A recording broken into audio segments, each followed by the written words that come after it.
Hey, what's going on, guys? Excellent Mining here, and today I wanted to do a little bit of a topic video. So this is going to be on NiceHash suspending withdrawals to Coinbase. I want to preface this by saying I do not use NiceHash, but I have in the past.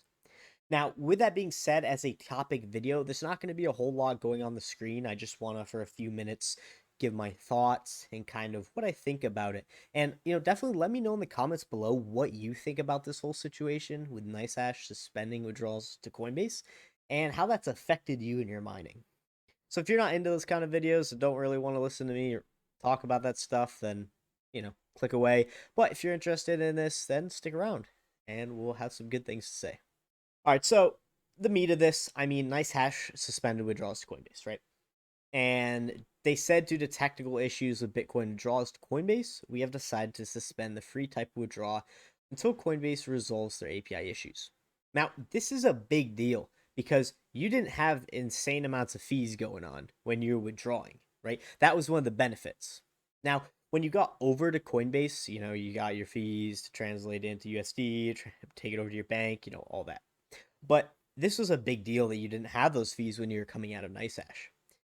And another big thing with NiceHash is the ability to withdraw, depending on your hash rate, almost every day. And that's pretty huge for a lot of people, where you can take those withdrawals at that low, I believe $35, somewhere around there amount. And so that's really good. Now, Coinbase limits their API and cannot process huge amounts of requests.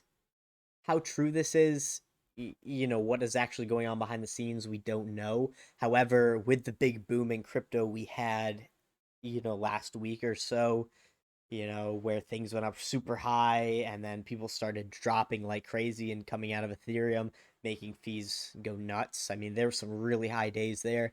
I think that was probably a pretty big issue, and they just couldn't handle that. With having withdrawals being so low and then having such an overload in the system, that is a big deal. And then they go on to say how better alternatives, they got NiceHash Exchange, which, let's be honest. And then the Lightning Network, which I personally have never tried, could be a good alternative, and work out.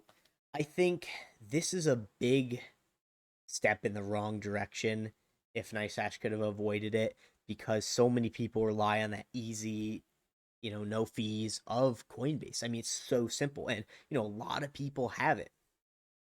And I think, don't get me wrong, I think a NiceHash is a pretty good beginner system to get into crypto.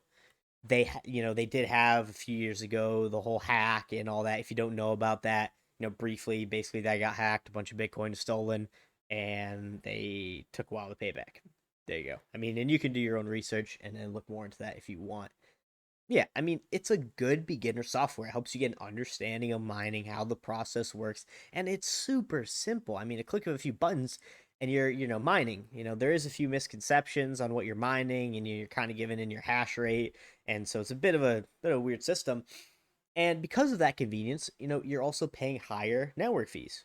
You're paying for that convenience. And so once you get a higher hash rate, I think it's a necessity, to switch over. And that's what I did. I started out on NiceHash when I was beginning mining, a while back, and then, over time, ended up in switching, things like HiveOS, where yes, it's a bit intimidating at first, also being on a Linux system as well, but once you get the hang of it, it's so much better. And that can be a topic for another video. Anyway, just wanted to cover this real quick. I think it's a really bad move on NiceHash. If they could have avoided this, I'm not sure all the details of it, and I think it's gonna kind of mess with things a lot. And I know a lot of people personally who are now switching over and not using NiceHash solely on this fact. Well, that pretty much concludes everything, guys. I hope you enjoyed this video and hopefully helped you and maybe aid in your decision on making a switch over. And let me know in the comments below, what do you use personally to mine? And what if you found the best? Or maybe even a pool that you really like? Without further ado, guys, that's going to be it for me. Peace out.